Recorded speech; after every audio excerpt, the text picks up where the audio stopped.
Dan Dan, and my co-host. His arms look like veiny sweet potatoes. Danny Beardsley.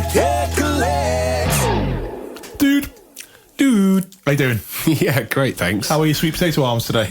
Yeah, well, they're no different, but... Still look like sweet potatoes. Every time I look down now, all I see is stringy sweet potato arms. Well, some people, that's a desired look, I think. Oh. But not for you. Oh, my mic is very quiet. Maybe you have a little turn up. There we are. There we go. I think that might be okay. There, that's it. That's like a stronger waveform, Danny. I think I was not using my normal speaking voice when we did the... when you did the sound check. The sound check. Oh, dear. What have you been up to? I suppose we can do a joint what you're up to, because... Well, it was the same day, wasn't it? It's the same day. Do you want to start? First of all, we went to an escape room in Nottingham. We did indeed. We won't give anything away, because we don't want to spoil it for anyone. We're going to go through the entire escape room, puzzle by puzzle, just to ruin it for anyone out there. So first of all... Yeah. It was brilliant, wasn't it? It was really good. It was a chocolate-themed one. Yep. So and the task was... to find the golden ticket. Yes, and the secret recipe. And the secret recipe, of course. Oh, my God, he's forgotten already. Sorry, yeah. What were the highlights? There was a ball pit. I enjoyed the ball pit. Don't give too much away. Oh, have I ruined it? No! It was great. and we managed to get out in time, which was good. We did. And we had lots of fun. It was a good laugh. It was success. It was very fun. Yeah, and my little girl was absolutely thrilled. I think we were more thrilled. Yeah, probably. We dressed up as chocolate scientists. A couple of pair of Willy Wonkas. Yeah, really. Yeah. Weren't we? Yeah. It was good fun, and there was like hidden chocolate bars everywhere we had to find as well. Yes. Not real ones, unfortunately. Unfortunately. We then went for a nice Italian meal. At Casa, which means house, I've been told. Just someone's Italian house, yeah. And that was also very, very nice. What did you have, Danny? I had a seafood risotto. It was delicious. Was it delish? Absolutely delicious. What did you have, Dan? I opted for the crab ravioli. It looked amazing. And a seafood sauce. Oh.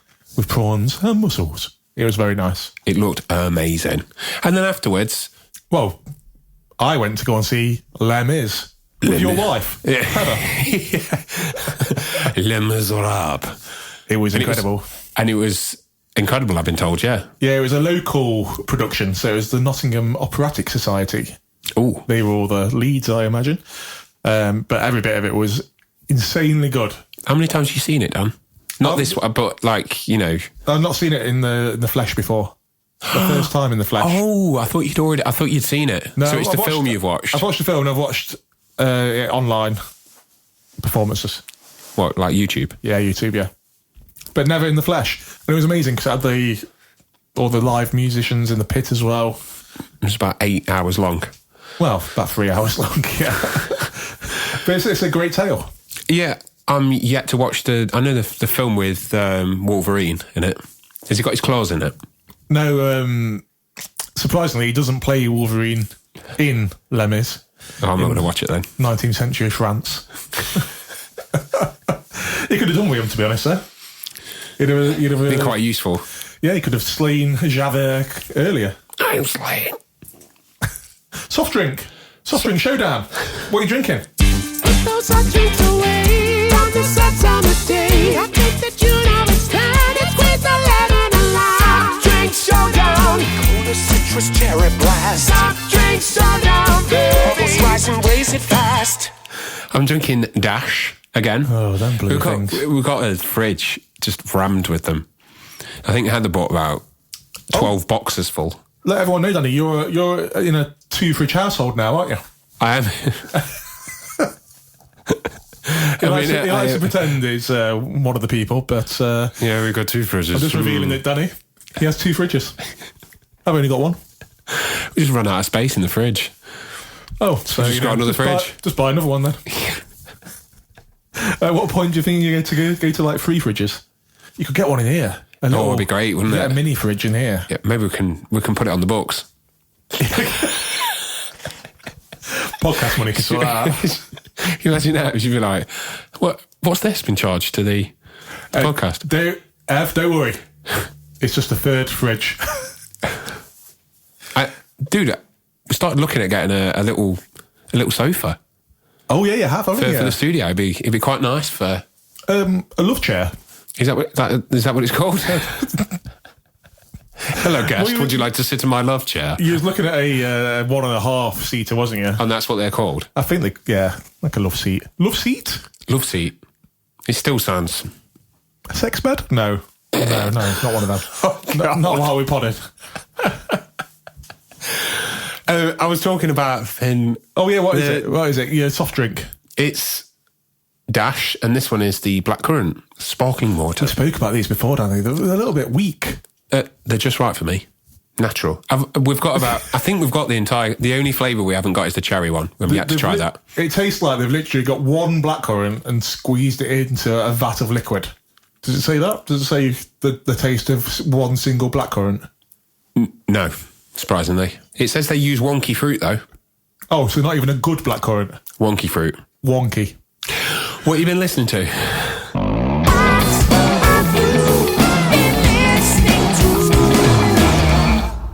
Well, I'm a creature of habit, Danny, so I've been listening to Mogwai, but it's new. Again? They only put an album out, like, beginning of the year, didn't they? It's a soundtrack. Oh, okay. Is it for a film or a TV series it's or for something? It's for a BBC series called The Bombing of Pan Am 103. Oh, crikey. I think it's 103. Sounds cheery. It's that plane that got bombed out of the sky and landed in Lockerbie in, was it the 80s? Oh, is this the one with Colin Firth in the... Is it Colin Firth? He's doing a TV series called Lockerbie. That was out end of last year, was it? No, this is a new one. Oh, okay. I've started watching the series. It's really good, actually. It just goes through the step by step and the investigation behind it. It's meant to be based on like the real process. Oh, okay. So, and Mogwai's done the soundtrack for it, and obviously, it's amazing. How would you describe it? Is it like moody? Moody, yeah. Moody and brooding. Okay. It's not very upbeat so far, but I do expect it will be. I've not reached the end of the season yet, but maybe when the Libyan organizer of the bombing is caught and convicted, maybe there'll be an upbeat song at the end, but maybe not. No, we'll not. Soon see. It's not going to blend. It's not. It's going to be a bad blend. Yeah, absolutely. So, what have you been listening to, Danny? Well, I've been listening to Keith Urban. You literally just played a little bit. Yeah, because I really admire his songwriting and his music production. And actually, his music is produced by Dan Huff. Oh, of course. Yeah. You love him, don't you? Yes, absolutely. I'm yet to listen to his album.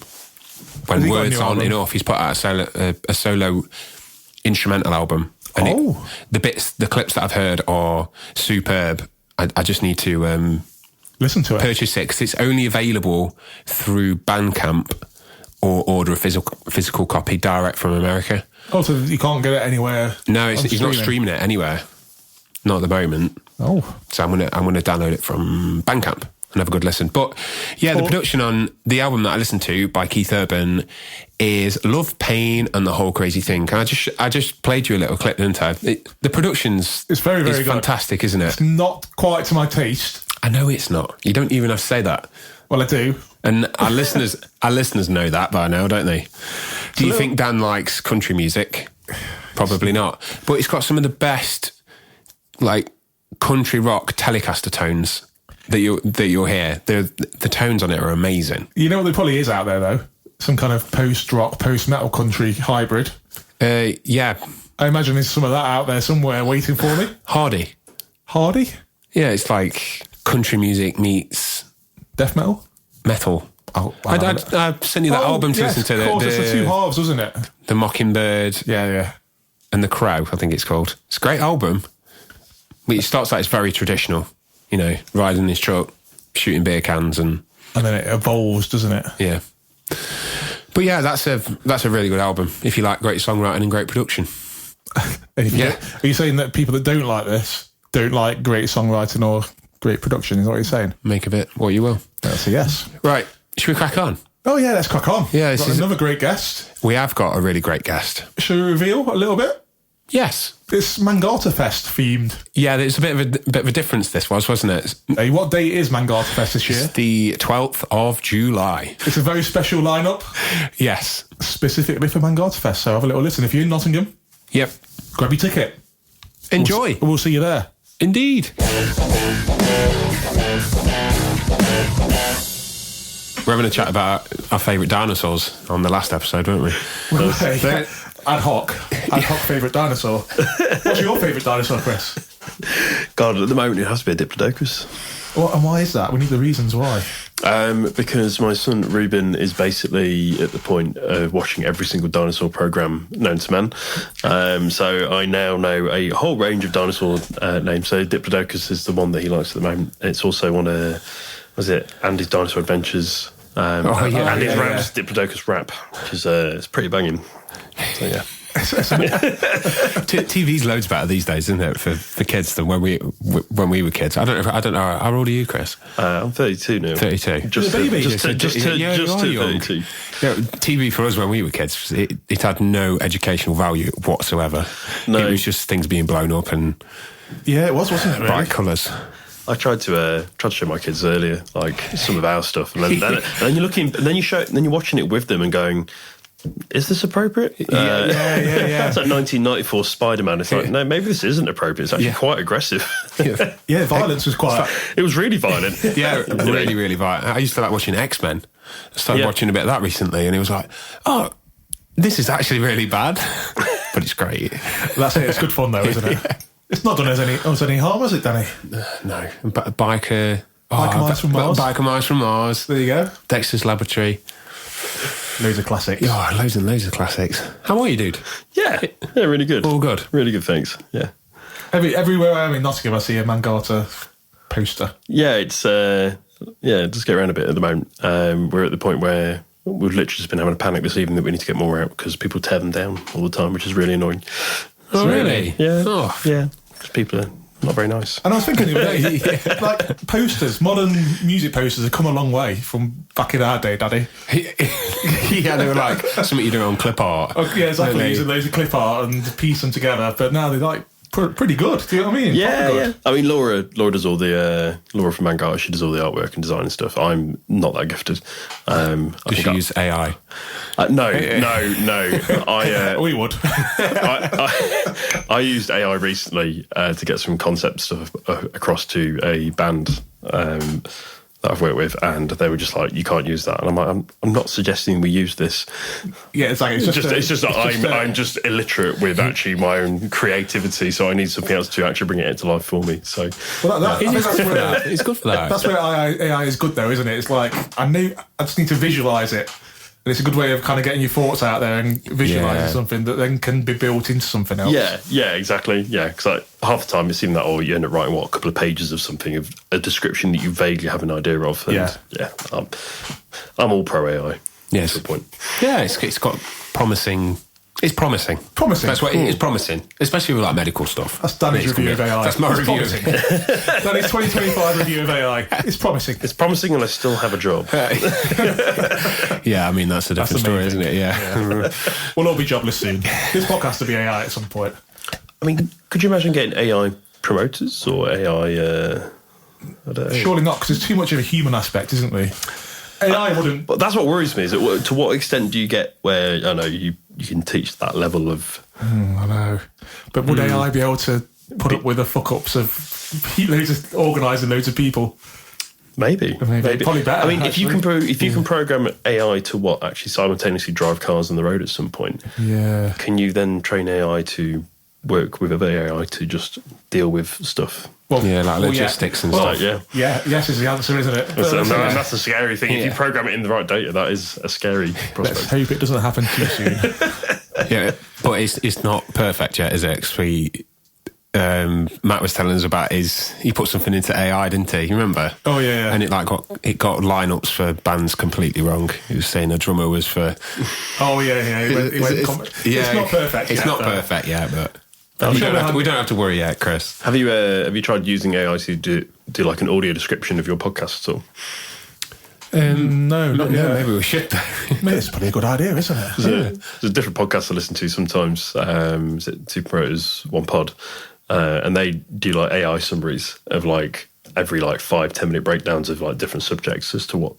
Oh, do they? And it's sometimes it's horrifically bad, but hilarious. Like, I definitely recommend you do it just for a laugh. Oh, I'll give that podcast a listen as well. It sounds good. That does. idea.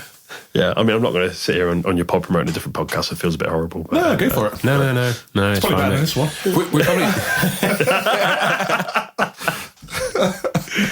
We're probably more professional than we are. Yeah, absolutely. Well, I was going to say, I think maybe we should introduce yourself. Yeah, maybe I should.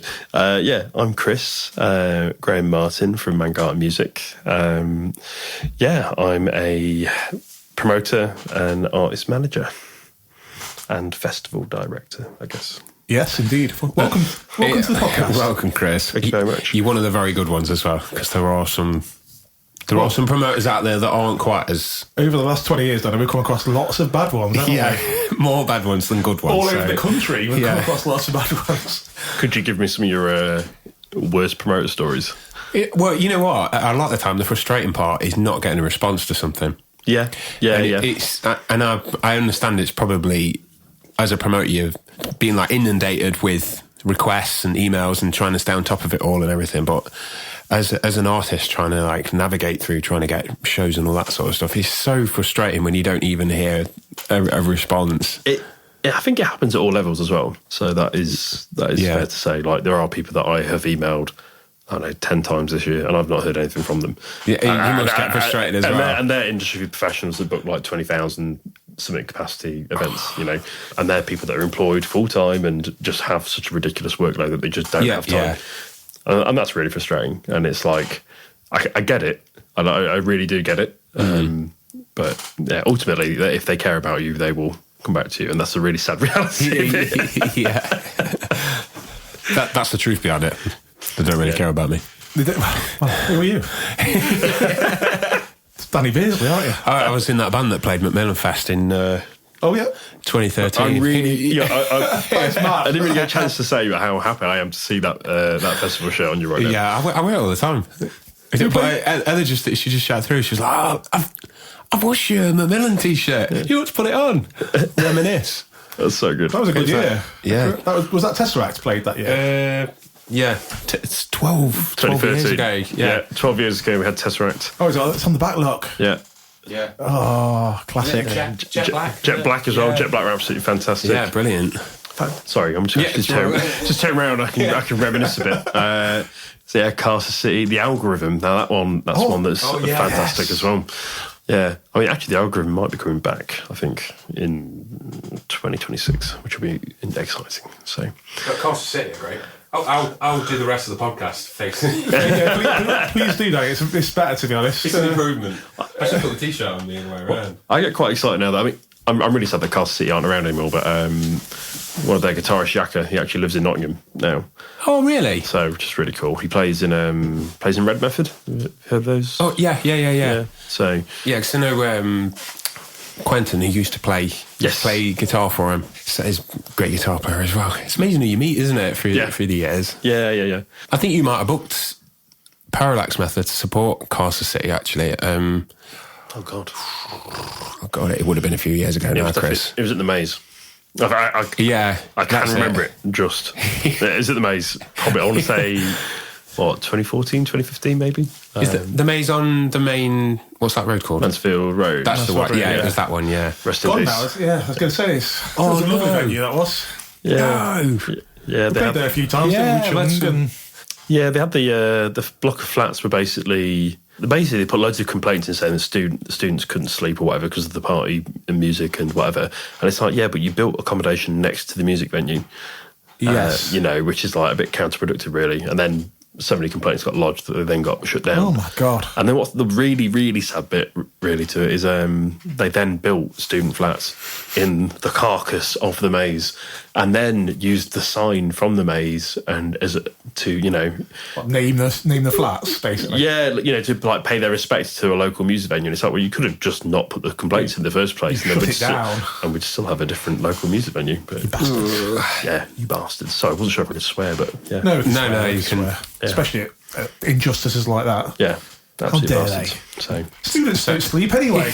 yeah, exactly right. Oh, what kind of students are there? How has the music scene like changed for you in the last, like, say 10, 15 years? I think, you know what, it's really strange. If I was to think now, I feel like Nottingham's in as good of a place, if not better, than when it was, probably 10. How old am I now? Yeah, 10 years ago or something? I feel like it went through a bit of a low point because obviously, Junction 7 closed down. Another classic. The Central went, and all these like places were kind of going. And I think there was a point when the Maze went, the Chameleon was only kind of just starting up, or wasn't as, apparent in Nottingham's music scene. But like, I think when you look now, there's so many other venues that have come out, popped up now. You got Billy Bootleggers. The old Salutations never really changed. The Angels had a massive facelift and it looks fantastic, and it's got loads of really good. It's brilliant, isn't it? Yeah. Compared to back in the day. Yeah, it's always brilliant, but I mean, everything's just more professional these days, it seems, and better quality. Yeah, exactly. I mean, there's still something daunting about the Angel when, I don't know, they've got loads of like instruments that hang above your heads. I'm not sure if you've been in there recently, but like if you're working an event there and you're like, am I going to die tonight? It's a real like Spinal Tap moment, like. Yeah, is this piano or drum kit just going to fall on me and just knock me out? I don't know. But there's loads of really cool venues. You've got like the Grove that's just opened up in like Centre Market. You've got JT Saw. I've not been to the Grove yet. I played JT Saw. It's really cool in there. Yeah. There's just so many fantastic little places. So I think we're just in a better place for it now, really. And then you've got like there's loads of venues that are probably a bit more competitive now in Nottingham as well. There's no longer just your bodegas, your Rescue Rooms and Rock Cities and whatever. You've got your Salt Box, you've got your Old Cold Store, you've got Metronome. There's a lot more variety of venues to go to for artists that are slightly above the pub circuit, I guess. Over that like 150 cap type thing. So I think like Nottingham's in a better place. There's a lot more diversity, there's a lot more growth. You've got so many different promoters in Nottingham as well now that are just doing so many different events. Do you all like interact with each other so you don't tread on each other's toes or anything like that? Or I'll be honest, and people might call me out for this. I don't, but I'll be honest with you. I'm that busy. It's like a real cock saying this, but I'm that busy. I don't have the time. And not be funny, it's at my own detriment. Same as any other promoter. Sometimes you put something on and you go, oh bugger, there's that event. That but like in some ways there's no much point trying to be that considerate, and this sounds ridiculous as well, but because stuff's planned so far in advance. If you go to the Ice Arena, there's already shows in for 2027. And you've already got that show that's going to happen in 2027 has already got 20 dates held in different points because they're not sure where it's going to sit. So it's absolutely pointless trying to work out your schedule unless something's advertised and okay, if you do and you're aware of it, then fine, make a conscious decision not to go against it. But I think when you've got a local promoter putting on 3 or 4 bands and there's 40 people coming along, and ultimately is another promoter putting on another show that night going to be that bad? For most genres, no. So but I mean, we all talk, we all like support each other's events. I think that's something that's really nice is you've got like a Marty at Button Pusher who's like really supportive of people's events as well. There's Phil Core, who's obviously still doing some of his like more of his death metal, like black metal lineups. And there's loads of different promoters coming in to the scene as well. So I think it's a really good place to be at the moment. And you've still got all your traditionals like your I'm Not From London's and God, I can't remember their name now, but loads of different stuff. Right. So what got you into promoting then, Kris? Oh God, well, Macmillan Fest really. So I did before Macmillan Fest. I mean, I play drums, so I'm a drummer. I didn't know that, Kris. I didn't realise that. How long have you been playing drums for then? About 20? No, some more than that now. 20-something years, 25 years, I guess. Cool. So I started learning to play about the age of 8. Wicked. Are you still playing now then? No, not really. Although, no word of a lie, I went on stage at Billy Bootleggers for the first time in 10 years last week. How was it? Did you have a good time? It was awesome, yeah. I went to like an open band jam podcast. Oh, mega. Not podcast, sorry, open band jam. Yeah. That's cool. I didn't realise they still did them in Notts, which was even more exciting. So I basically just went on stage with a couple of different musicians, brought a couple of friends of mine that had also kind of in the same boat that, they've not played for a long while live or haven't really even practiced or rehearsed for a while, and kind of just trying to look. It's good when you're all in the same position, isn't it? Yeah. But it's weird 'cause it's like, when you say you've got 20, 25 years experience, it's like, well, what does that even mean when you get to, when you get to a relative age of like, I have a job and responsibilities and children, like at one point I used to play drums for 5 or 6 hours a day. Literally the last time I played drums was last week, which was the first time in a year and a half I got behind a drum kit when I then went and played live in front of people. But it's just like, at what point do you say there's definitely not the same relevant skill level anymore, So, yeah. Sounds fun, though. Yeah, it does sound like Billy fun. Bootleggers. Yeah, it's such a fun little venue. It's really cool. Like, there was different people down there as well. Like, they were doing, 80s, 70s and 80s, like, rock kind of stuff. And then wicked. We kind of came on and did, Fall Out Boy, Nirvana, Green Day. Nice. My Chemical Romance, Eminem. Gorillas. Okay. Like, literally, it was just really weird, like, multitude, but like, and then people were asking for like System of a Down, and like, it was just a really weird mix. By the time we'd come on, we were about to like close the event, I guess. People were starting to like bop around or whatever, and then like a new metal DJ came on afterwards, and it was just really weird. For a Wednesday night at like 10:30, 11 o'clock, it was fucking weird. That sounds amazing. Oh, that's great, that is. Absolutely brilliant. So... yeah. Do you still get a buzz when you're behind a kit then? You still really enjoy it? Yeah, well, I said this the other day to a few friends, like, it's really weird. Like, there's that thing that I've been missing, and that's kind of having that, like, that click.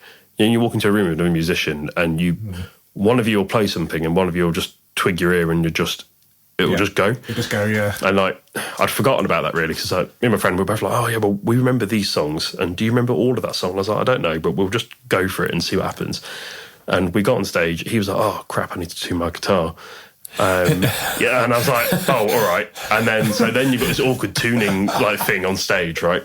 The other two chaps there that are probably a bit more used to it, they just started like strumming away, and kind of just gave him a look. And I was like, tap it along. And next thing you know, we got off into a 10-15 minute like jam interlude whilst he's getting his guitar sorted out, and then it just fits straight back in. So. I didn't quite like it. I went quite a few years without playing, and then, really only started playing properly when we started the podcast. Really, because we do all the music for the jingles and the intros and all that kind of stuff. So it's just come back to me. Do you know what I mean? It's lovely. It's like I said, it's like something was missing. It's like something's missing, and it's that muscle memory as well. That I don't know about you, but for me personally, you can't take music away from your life. Yeah, it's why I'm so passionate and I do what I do, but. It's if I'm in the car, my whole steering wheel is a drum kit. Yep, same. I haven't crashed it either, so that's good. So, but like all the time, if I'm in the house, wherever, there's always some form of tapping, and it's like it almost brings that like muscle memory back onto them when you can go in the car. Like. I don't know if like from a guitarist point of view, you guys have a. Well, mine's I tap bass like. Yeah. Well, like, do you like hum melodies or like you ever feel? Oh, I know some people like I don't know if they're songwriting, for example, they start humming things into their phone and then like voice recorders. Or you probably do. I don't know. You do anything like that? I think I'll. Well, any chance I've got a chance to get the guitar in my hand. So even just sitting down and watching a bit of TV. I've generally got a guitar in my hands. Yeah. Just because I like the feeling of... It's almost like a comfort blanket in a weird kind of way. But then, as far as, like, throughout the day, if I haven't got a guitar with me, I'll often be, like visualising, different chords and different melodies and things and different scales. And then if I, if you're in a mindset where you can practice, you don't have to physically have a guitar in your hands to be able to work on things. Yeah. So in short, yeah, I mean, I'm generally distracted by guitar all the time. You have a guitar in the car a lot of the time, don't you? Yeah, so I'll take my daughter to ballet and any chance that I've got to practice play guitar. And is it a full size guitar? We're talking like a tiny. Yeah, full size one. I can see a ukulele over here, but all his guitars are there. Look. Yeah, I'm just thinking convenience of guitar in the car. Surely it's easier. It's a full guitar. It's a full guitar. You have to sit very uncomfortably, and then when you've done, it's like you get out and you're sort of set in a position, the guitar position. No, I love it. I absolutely love it. When's the next Mangata Fest, Chris? Yes. Saturday, 12th of July. Not long. No, not too long. Have you got the lineup? Yeah. Is it revealed? Who's headlining? We've got the Raven Age headlining this year. We've got Esoterica headlining a second stage. We've got Ante Inferno playing at our new venue, which is Liquid Library. Is that right? Yeah. We've got Echelon headlining Tap and Tumbler. Oh, cool. Yeah, we went to Saltbox not long ago. Yeah, we came down to that. You were there, for the Hacktivist show. Yeah. I've missed a stage. Have I missed a stage? Easy done. Definitely missed a stage. How many stages you got now? 5. Have I just said 5? No, I've said 4. I think you said, yeah.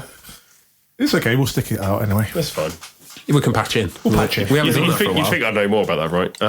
But yeah. No, because I bet you got about another 600 gigs on the go as well, haven't you? So. I have, unfortunately, yeah. I mean, it's... it doesn't help that, actually. We were just talking about the festival earlier, just going, oh, have you done that? No. Has that happened? I thought I had, but no. And it's like, okay, great. It's coming to this point now. So, yeah.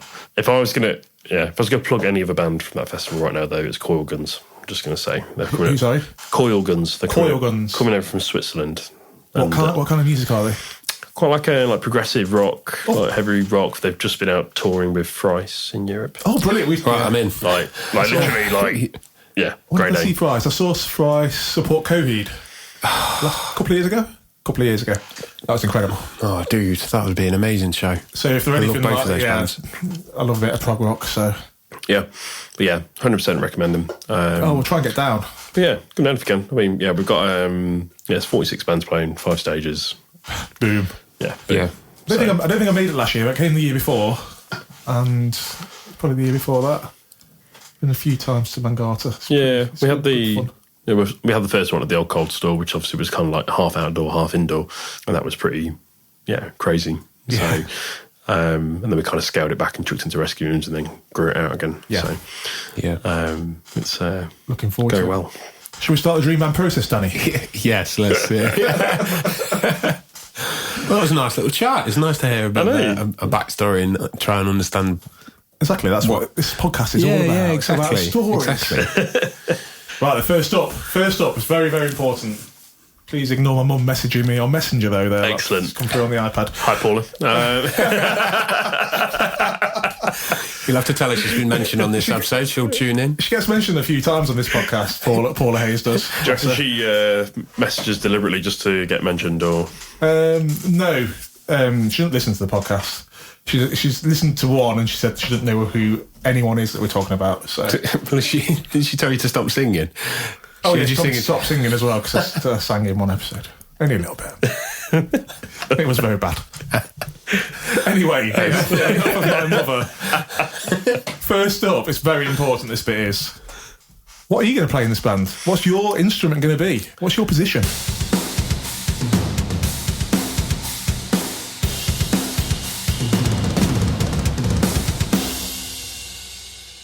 So, it's got to be drums. As I've probably obviously just touched on a minute ago, I've been drumming from about the age of 8. It'd be rude if I'm going to pick loads of different musicians that I, admire in one way, shape or form. I think it'd be rude not to get behind a drum kit and have a play with them, right? That'd be amazing, wouldn't it? See, some people find it hard to put themselves in the band, but I reckon it'd be amazing, because you're playing with all your dream people, aren't you, really? So, yeah. Well, I guess, one thing I'll say with the caveat for mine is I have no idea if they would fit musically with each other. That's okay. So I'm very much like, okay, these people they're all fantastic in their own right. would they get on? I don't know. Personality-wise, I don't know them well enough personally. Would they musically get on to a point? I think if you're a good musician, you can probably compliment yourself, So, yeah, I don't know. It's a good point. We normally do talk about whether we think the band would get on or not. So we'll talk about that later. Yeah, that gives us something to talk about, doesn't it, afterwards? Will they get on? Yeah. So do you have if it wasn't you on drums, if you had to pick a different drummer, do you have a dream drummer that you would have picked? I do. So I've made a list. And again, thanks, Jen at Evil Scarecrow, for really kicking me up the arse to make some form of preparation for this. Because like I said, she's definitely an outlier. She's not it's not our standard experience. Yeah, she definitely put me on my toes today. So, so I've gone for 2 themes, and there are honourable mentions in here. One could be honourable mentions easily enough, but I'll go for my festival-based lineup, if that's okay. Okay. So if I wasn't playing drums, I'd be going for Liam Kearley. He used to play in Black Pigs. Wicked. Absolutely phenomenal drummer. And as a technicality as well, because I may mention Black Pigs somewhere else in here, he is now the drummer of Vower. I love that band. Which, to be fair, are phenomenal. All the band members are absolutely incredible. I used to enjoy Palm Reader anyway. But, it just seems like it's just a new life of Palm Reader. And that's probably, I don't want to insult the band members as well, but that's the way I connect to them anyway. Yeah. They always appear on my playlist now because I've listened to them quite a bit. So they always randomly pop up and so cool. I think they like Carnival.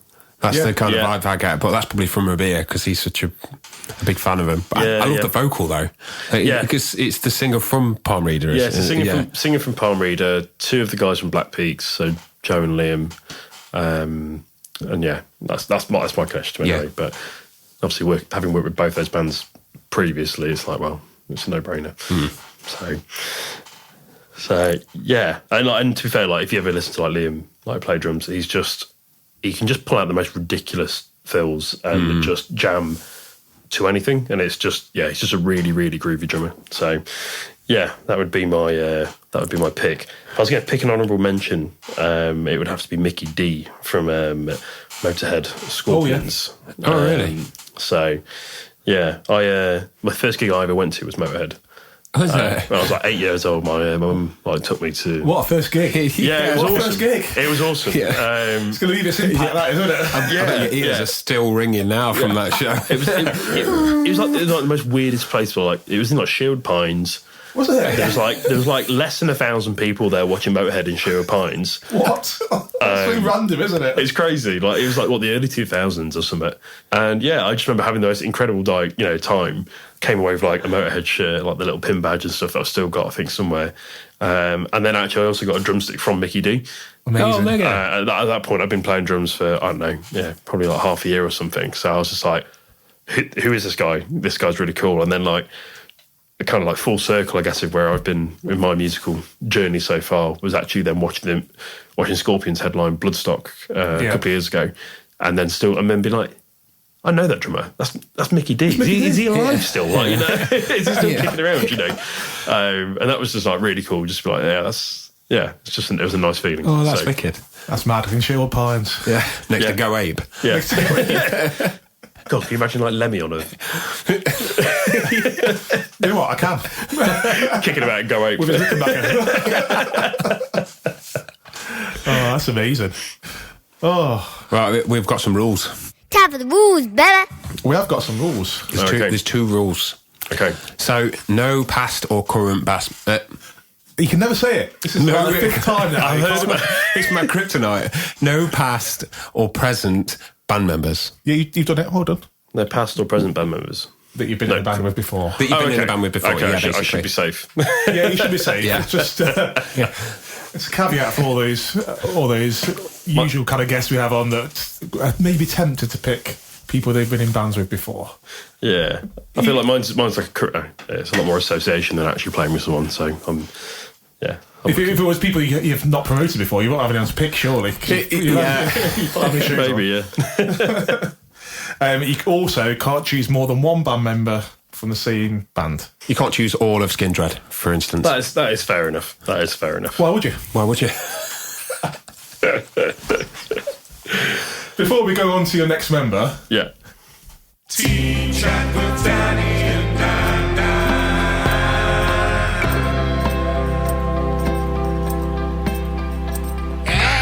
I think we need a little review of the tea that you've chosen today. Well, not chosen, it was a random tea. Oh yeah, teacher. I did ask for my Mr. Treat, didn't I? Because I knew that you guys were doing your tea reviews, and I thought I should get involved in this tea chat. So first of all, what flavour do you think it is? now, see, this is hard because you've also treated me to a soft dash blackcurrant sparkling water. So I need to make sure that it hasn't completely messed with my palate. I don't know if they'll blend. Will it blend? Will it blend? I want to say peppermint. That is one of the flavours. That is one of the You're flavours. 50% there. And I want to say vanilla, but that feels like a really strange conversation No, in my mouth. it's not vanilla, no. It is a strange, I'd say it's a strange flavour, really. Cinnamon? No, you're getting more, it is a savoury flavour, I suppose. Yeah. A savoury-ish flavour. Think about the flavour you get at the start and then the flavour you get at the end. See, it's a... my taste buds are also absolutely destroyed. I blame COVID for this entirely. That's fair. But yeah, literally the only thing I'm getting is vanilla or like some kind of sweeter taste. So you'll have to enlighten me. He's getting the sweet finale. You get the sweet finale, so that's It's part of licorice. the description on the box. Oh, okay. So you've got the sweet finale, you've got the peppermint. It is also Licorice. Oh, okay. licorice. I always think it tastes quite savoury at the start and then goes sweet towards the end. Must admit, wouldn't be like the kind of person that would have licorice on the daily. So I don't like licorice, but I love it, and I love this. That's my favourite. and also like I would, in terms of savoury, I'd still say it's still quite sweet, right? Yeah, You know? yeah. So I think you get a little savoury at the start, and then it just dissolves into sweet. Yeah. For me, anyway. Well, it has been lovely, and it has gone down really well so far. So thank you. Good. More is available. Let us know if you want another one during the podcast at any point. Danny, what about your tea? Mine was superb. What It was flavour was called it? Queen Mary or something. Queen Anne. Queen Anne. What did it taste of? Just tea. It didn't taste of Queen Anne. I was going to ask how you know. So what does Queen Anne taste like? Fish.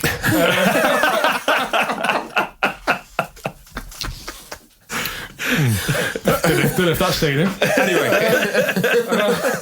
And I had these are Dr. Hell's gift actually. So From Fortnum and Mason. I had a smoky Earl Grey and it was lovely.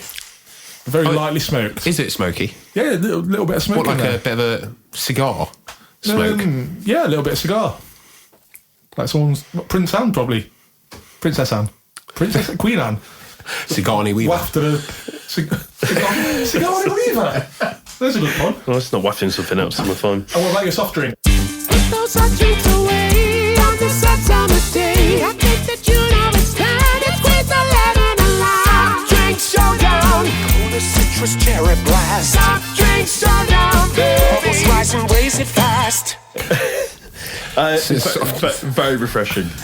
Yes, my blackcurrant sparkling water is I've very tried lovely. quite a few of them before, and I do think it's lacking in flavour slightly. It's very subtle, isn't it? In fact, I am actually going to get one right now. Okay, I'll continue to talk to Chris while you're leaving the room then. Okay, does anyone want another one?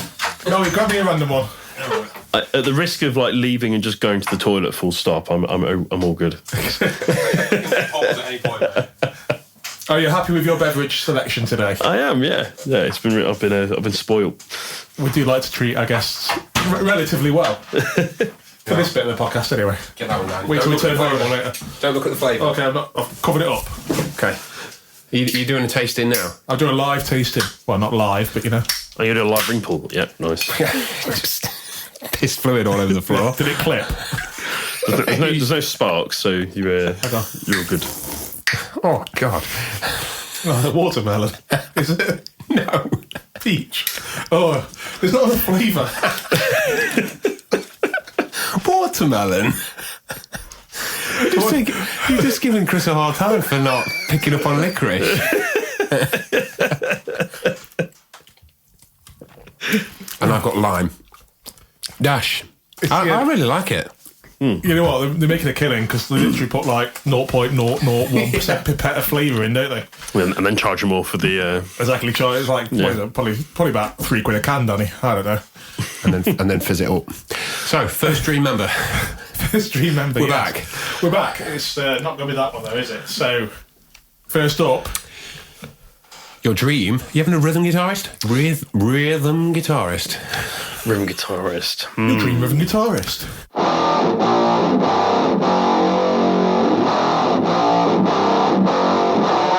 So, I'm going to carry on my festival theme. So, I'd have to pick George Harris, who is the guitarist from Raven Age. Okay, Raven Age. I'm not familiar with this band, so... He's, to be fair, watching any of his live videos, he's, solid, consistent, one of the songwriters anyway, but he's also related to Steve Harris of Iron Maiden. Oh, wait, yeah. Which is a pretty cool thing to say, does he gallop? Does he guitar gallop? He's quite lively. Like he's quite lively on stage and whatnot. I'm not sure if he gallops or not, but we'll have to wait and see to the 12th of July, I guess. Does he gallop? Does he not? That's how he moves around. He just moves in gallop form. Why not? I thought that's what you meant originally. What kind of music does he play? So I want to say like really traditional like rock metal. If I'm pretty honest, it's really really exciting stuff. It's all the music's fast paced. It's super intricate. All the music's super long as well. Like you can get lost in the music. It's stuff I really enjoy. So you can have it on the background. It's like for me, it's like a motivational type like set of like songs. Decent. We'll put it in the playlist. We'll have a listen, won't we? We love listening to all these picks, you know. I mean, if you're going to pick one, personally for me, Fleur de Lis is pretty good. Is that an album or is that a track? That is a track from the Raven Age. I'll give you the list at the end. Oh, that'd be good actually. Yeah, that'd be very useful. Yeah. Why don't we do that? That's for a playlist as well. It'd be great. Fleur de Lis is ace. It's probably like the best earworm introductory song to get into if you go listen to stuff. Yeah, so, brilliant. Thanks for that, Chris. So you've obviously booked this band, haven't you? Yes, so you do know them. Yes. I was going to say have you met them, but you have. I mean, I've not met them, but I'm looking forward to meeting them, hopefully. Mega. Have you got any honourable mentions? I have, So this one's so you might not know the guy. His name's Jacob Mofo. He plays in a band called Stop Stop. He's also like the lead, like creative as well as like rhythm, can jump into lead as well, kind of thing. Okay, it's more about the story for me that I want to talk about with him. Like, so they like Stop Stop. They're from like originally from like Barcelona, and basically like 2017, him and their band members came over to the UK. Basically, left everything behind, rented a house out between each other, and just basically played rock and roll every night. And they played for their dinners, they played for their money, etc. And so I've had the privilege of working with them a few times, but I think especially in this day and age there's not many people you get to meet, especially on like they're still playing like 200-300 capacity venues, but it's rare you get to meet people that are just literally the living embodiment of rock. And I would say it's him. Massive inspiration, like really cool guy. It's a brave thing to do, isn't it? Yeah, it's really brave. It's a mad thing to do, but brave. It's the dream, isn't it? Really, like living your life, touring, playing music. And he keeps it real. He's really down to earth. But like literally, they're out. I mean, they've actually taken a hiatus recently. He's doing some other projects at the moment, but like literally, they would be around Europe most of the time, just constantly grafting. They have them for about 10 years or so, and it's real pleasure. And like he's just super energetic as well. Like they go all for it as well. You get the full like face makeup. They'll do like the kick jumps in the air whilst they're on stage. It's a real show. It's a real performance, and like everything's just musically solid and fun as well. Like they don't take themselves too seriously, but they're like think of it a bit like Kiss, I guess. Okay. Well, yeah, a bit more attitude, I guess, than Kiss. Not like old Gene Simmons, when they were really younger. Oh, good old Gene Simmons. So that would be my honourable mention. Awesome, dude. Rock solid. Next up, my favourite bit. Here we go. Your dream bass player.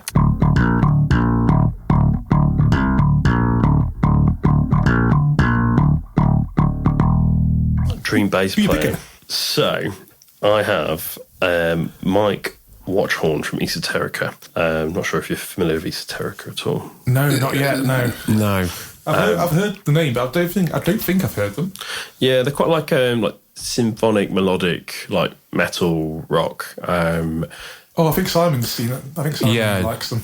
It's got that. The name has that kind of vibe about it, doesn't it? That symphonic metal kind of they're very, thing. So very mysterious, very like ethereal. Like they're just really cool. So yeah, they're headline second stage at Mangata Festival this year, and yeah, I'm just really looking forward to getting lost. To, like, you can listen to all the music and like, yeah, you can just get lost in it, and I think that's for me it's super important. Yeah, you just want to get lost in the music and enjoy it without think about it too much. So yeah, I would. That'd be my recommendation for those guys. Awesome, I need to give them a listen. Yeah. Have you got a favourite track that we can share with the listeners? Yeah, it is. I've written it down somewhere. In Dreams. Dreams. Yeah. Is it a Roy Orbison cover? No. Oh, yeah, because I do enjoy that song by Roy Orbison. The Big O. The Big O. But yeah, he's got... it's just got... when you actually listen to his bass on it, it's really filthy. It's like... Oh, yes. It's just... It's really like fuzzy and just... Horrible. But horrible in a good way, do you know what I mean? Horrible but good. And I think what's really interesting when you talk about like a filthy, horrible bass tone, good bass tone in the context of like symphonic, melodic music, it's like it's been mixed and really well produced to go into that, if that makes sense. And it's it's nice. Well, that contrast works, doesn't it? You love the kind of the keys and the high. Yeah. So is it a female fronted?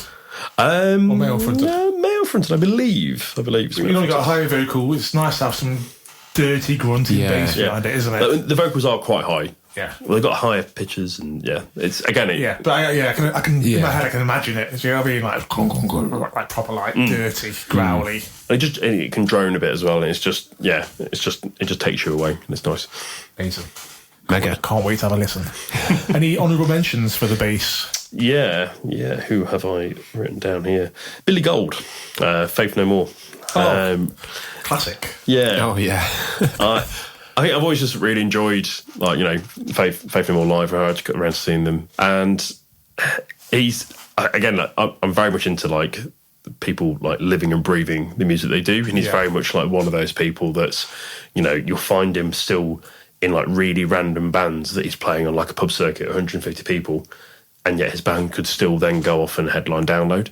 That's mad, isn't it? And like I've been fortunate to briefly meet him with when my stepdad's band played with him years ago. I think it was Harmful he was playing in at the time. But just a super cool dude. I was going to say, but I imagine he's a character, isn't he? Yeah, he's just lively, just lovely and lively. And you can just tell he just loves being on the stage. And I think that's just, He's got a great tone as well. Cuts through. Exactly. And, and I think having someone who's so huge, playing your band must be quite strange as well. Yeah. But like when you see him play, you wouldn't have a clue. Yeah. And I think that's what is so super nice, is that you don't actually recognise him if people just go to watch the band play, other bands play. They don't realise he's in it.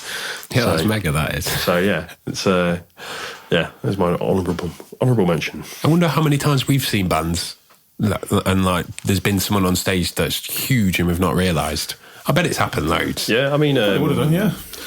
I mean, Tesseract, for example, you've got James Monteith, the guitarist, and he plays in Cage Fight. Oh, in Cage Fight, yeah. And I've just been chatting to James today, like just talking about Cage Fight stuff for when they're playing a show that we've got on soon as well. And it's just... Where is that? I keep seeing something advertised. I bet that's what I keep seeing, is't it? Soul Garter, yeah. Yes, yeah. Ah, okay. Yeah, so that's, was it Vower? I've seen it. Yeah. I've seen it on Instagram somewhere. So we saw the poster at the show, didn't we? I think that's where we saw it. Yeah, I saw it. Yeah, I've seen. Like I said, recognised that somewhere. I'm doing my job well. I guess. It's seeping into my subconscious. He's dead down to earth. James is, isn't he? Yeah, he's really, really friendly, super lovely. And actually, talking about our rants earlier about like people that aren't organised. He's super organised, and it's just a delight to work with. So yeah. He's a great guitar player as well. And a fantastic really, guitar really player, And again, watching him play in a different band and just bringing that experience and talent into a different project, it's awesome to see. And two very different genres as well. Yeah. Isn't it? You know, with like the super, like almost like mathematic kind of polyrhythmic guitar playing in Tesseract, and then it's all out thrash. Yeah. You class it as thrash, maybe? Or, it's quite aggressive. Like It's hardcore kind of stuff. hardcore. It's hardcore, but it's quite aggressive hardcore. And I think it definitely fits with that whole like new wave of hardcore that's coming out at the moment, where it's like almost like a fresh hardcore, like crossover. Yeah, there's a crossover. Yeah. Isn't there? oh, okay. There's a new wave of it coming through. There is, there's some really cool bands coming through from it. And we've got another local band, King Abyss, a bit like it at the moment. It's all kind of like, well, all around like the Malevolence scene, but like, it's all kind of interchanging from there, I think. I'm sure somebody from the hardcore scene could probably completely kick my ass and tell me that it's something completely different than that. But yeah, that's my take on it. Fair enough to you, too. Mega. Awesome. Next up, first of all, you having a lead guitarist? I believe I have, actually, yeah. So next up, your lead guitarist. I'm not saying... So I've technically got two here, and that's not because I want to mention both, but like they're both like credited equally as songwriters. Okay. So again, going into like the Mangata like theme, it's one of our headliners, Blanket, who's headlined the Red Room stage. That might be the band I didn't actually mention earlier. So there we go. Blanket, they're absolutely fantastic. So they do a lot of like shoegaze type stuff. So like your Deftones. You'll love that. I love a band called Death Heaven at the minute. Yeah. The black metal shoegaze combo. Yeah. So. I wouldn't say as heavy as that. It's probably a bit like more like some of the later like Deftones stuff. I love Deftones as well.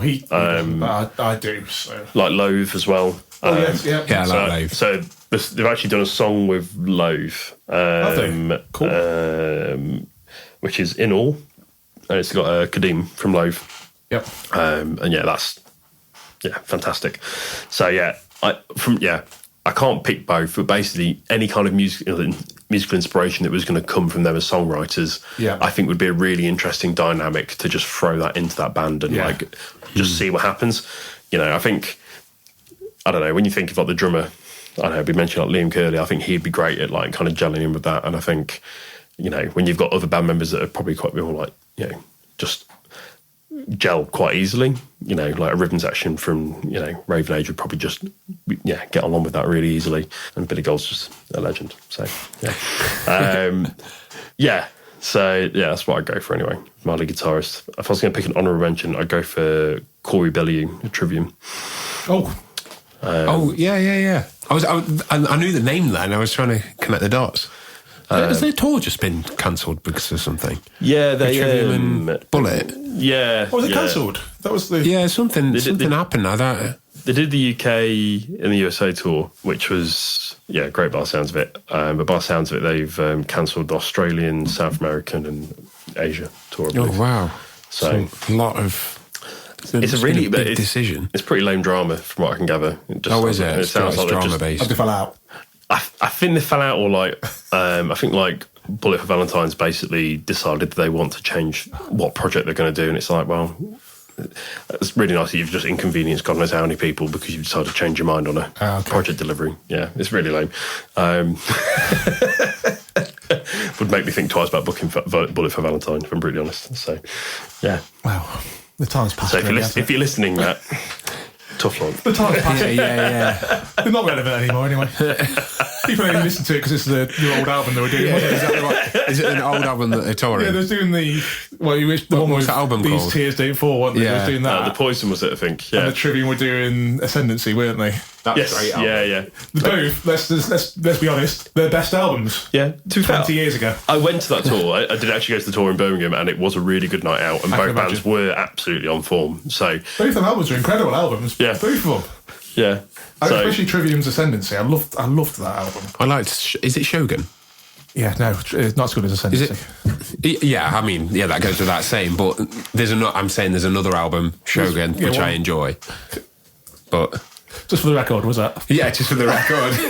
I'm not saying the Shogun's any better. That would be a bold claim. It's not.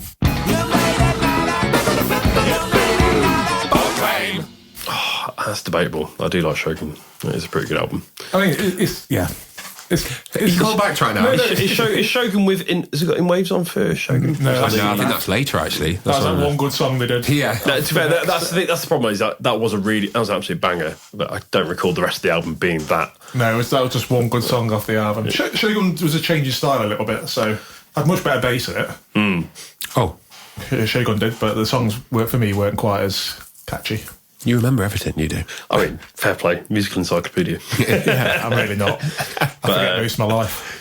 But So what was the guitarist's name? Sorry, which? So it's Corey Bellew from Trivium. That's on about. Your festival pick. I will pick Bobby Pook because he has a really nice name. It's a cool name. Bobby Pook. But I don't know enough about them musically as to who writes what. But in general, I would be happy with either. I think both are soundscapes. They're both credited equally. And I think, Well, he's in there now. it's in there now. So there you go, Bobby Pook. And that's, as you say, that's Blanket. That was And the that's band. that. Yeah, it's Bobby Pook from Blanket. With the and if I was going to recommend a song from them, it would be In Awe with featuring Kadeem from Loathe. So Mega. Yeah, I've seen Loathe Have you? at Tech Fest and they were flipping amazing. yeah, It's a shame Tech Fest is gone, really. I know. You should start a tech metal festival. It's hard, isn't it? Like, I think if Simon was listening to me, he'd probably kick me for doing so. But I think It's his own fault for not carrying it on, isn't it? I think what we do with the festival right now is it kind of covers everything. Yeah. So, to be fair, that is good. Yeah. And I think, I mean, God, Simon's playing this year, right? So, which is really cool in its own right. So, but yeah, hopefully at some point we'll get some more bands in like that. It's just so niche. Tech metal, isn't it? That's the thing. So if you just focus on tech metal... It is super niche, yeah. And I think it's trying to get that blend, isn't it? It's like, if you can find like the good tech metal bands that are coming through, then blend it with like, a festival lineup, you've got a really good day out.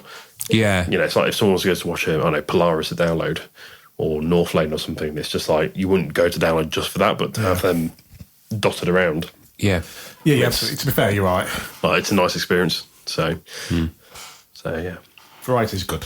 I suppose you see that with festivals like Bloodstock that, primarily like this like brutal metal festival, they have introduced like softer variants of metal at times, and it's like you want the festival to be bigger, but you're going to have to get bands that are slightly outside of those genres to pull more people, but then that annoys the diehard fans, and you can't please everyone. That's the problem. Well, it's basically, I mean, like, it's happened now, hasn't it? But like, basically Bloodstock went more commercial and more viable, and then Damnation just grew.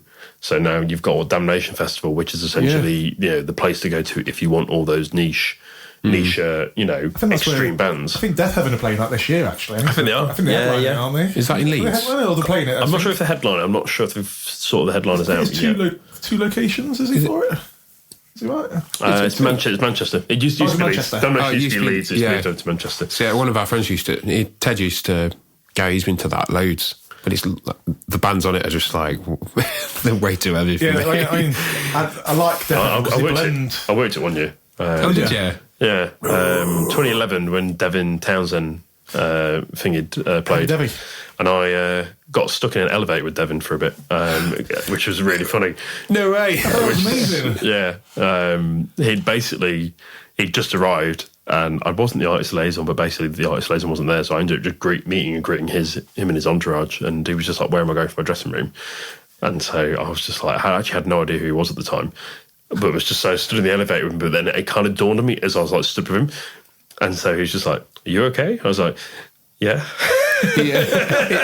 It's probably the closest I had to like stardom of just being like, oh, this is really awkward now. Devin Townsend. But yeah, cool dude, really nice guy, Yeah, seems it.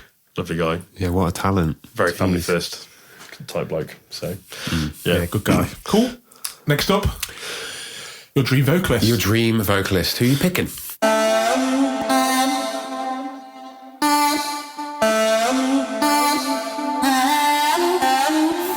who am I picking? So, this is where I'm going to see. This is the technicality, right, for my Mangata Festival selection.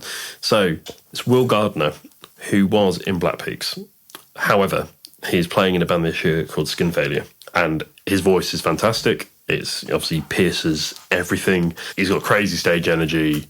I've never seen a man look so magnificent with a moustache and make it pull off whilst he's screaming in your face, and yet you're still entertained and want to watch more, right? What kind of moustache has he opted for? It's like a really. It's not like a French one. It's like the proper like thick slug one that's just like. Oh, like a. You know, if it was to kiss strong. you, if it was to kiss you, you just know it'd be wet. It just looks like a sponge. Like, is it like a proper? sorry, Will. Absorbent, you'd say. Absorbent. Absorbent, yeah. An absorbent moustache. Is it like a dense garden brush kind of?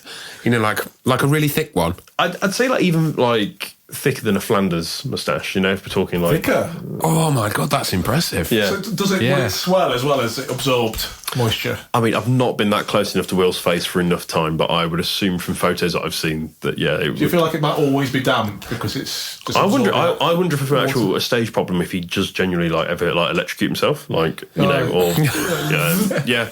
Like, it wouldn't surprise me if that has happened to him. But sounds magnificent. yeah. But yeah, highly recommend him And his moustache. and his moustache. We've talked a lot about the moustache. If you've not listened to Skin Failure, like they are quite like heavy rock, a bit like thrashier, a bit more down the Mastodon type of like lines, and they have the most amazing song called Meat Pond, and Meat Pond. I love it. And it's so good. Like it's just as the song just kicks in, it's just super heavy and just hits you, and it's just it's everything you could want. And so I have unfortunately gone a bit deep on the Black Peaks, unfortunately, but I think there's a good enough technicality where both different projects. So Will you allow it, Danny? Well, I mean, if not, I'm not sure if there's a fine. I don't know if you've got to the point of fining people on podcasts yet, but There is consequences. wasn't the other Black Peaks member that you picked an honourable mention? He was the drummer, wasn't it? to be fair, I'm technically... You're playing drums. So I'm playing drums, so he is the honourable mention. Yes, that's fine. Yeah, that's fine. That's fine. We'll allow it. Yeah, we'll allow it. I mean, to be fair, I've also thrown another drummer in there already as well, if I'm being completely honest. I've overloaded on drummer info, so I'm just here to talk about passion. I've not really stuck to the rules. But we'll allow it because it's an honourable mention. Yes, it's an honour. Yeah, you're playing drums in this Okay. in this band, so we will allow it. yeah, no problem. Okay, well, thank you.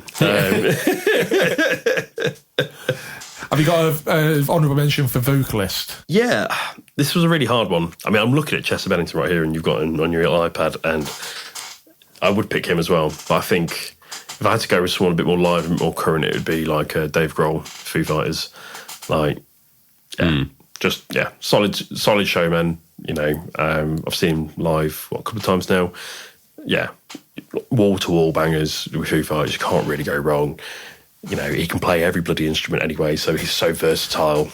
You know, Yeah. Danny, you showed me that video. What song was it? Where he plays everything. It's called.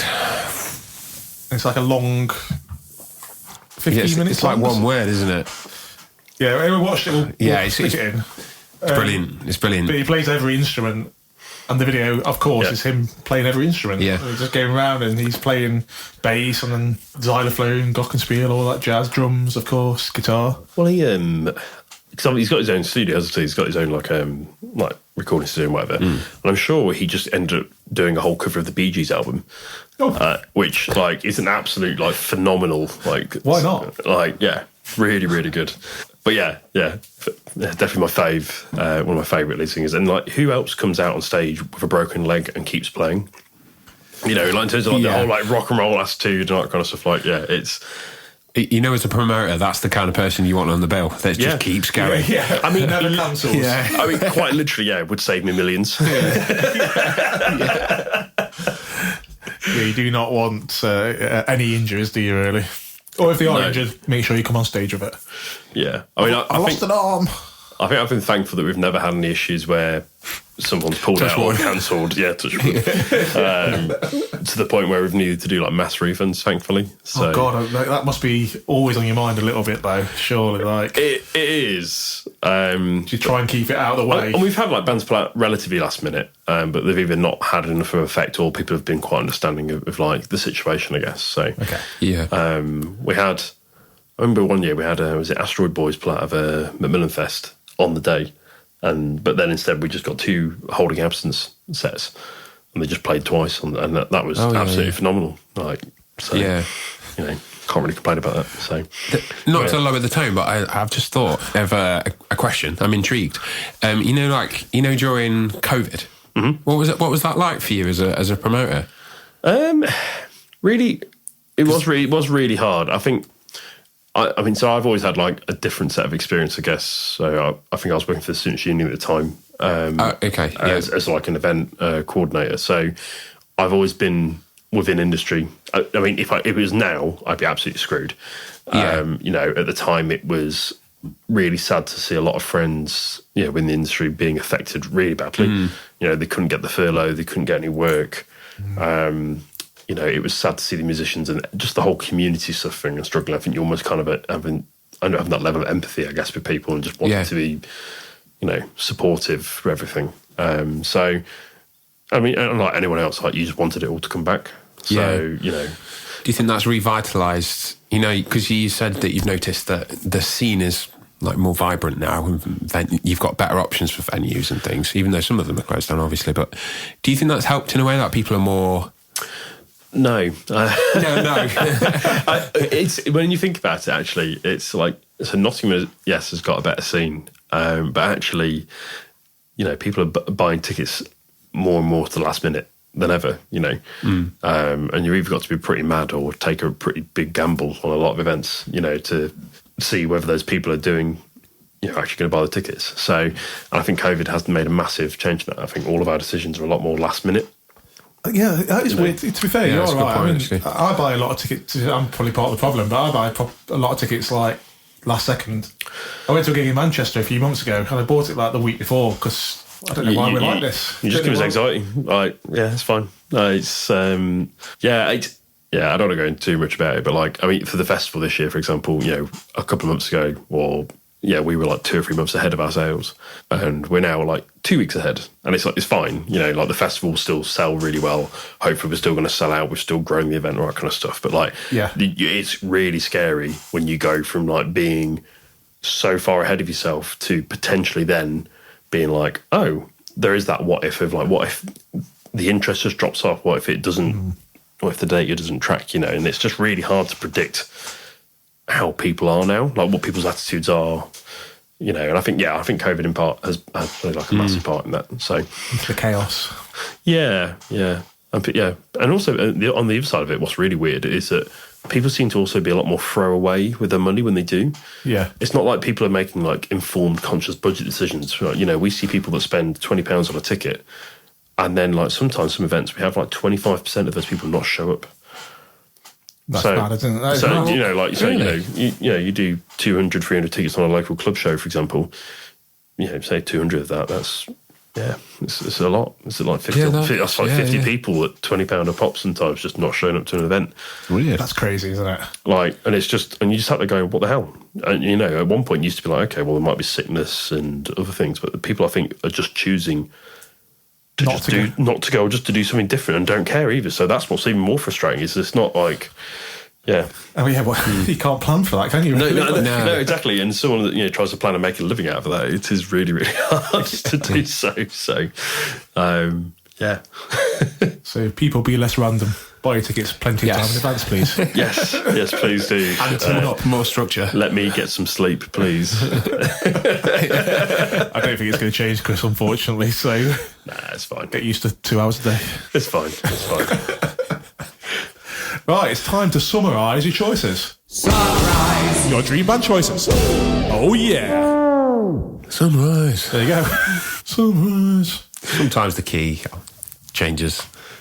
Oh, I thought you just... When I've got more energy, it's a little bit higher. I just thought you couldn't sing anymore. Depends on what day I'm singing on.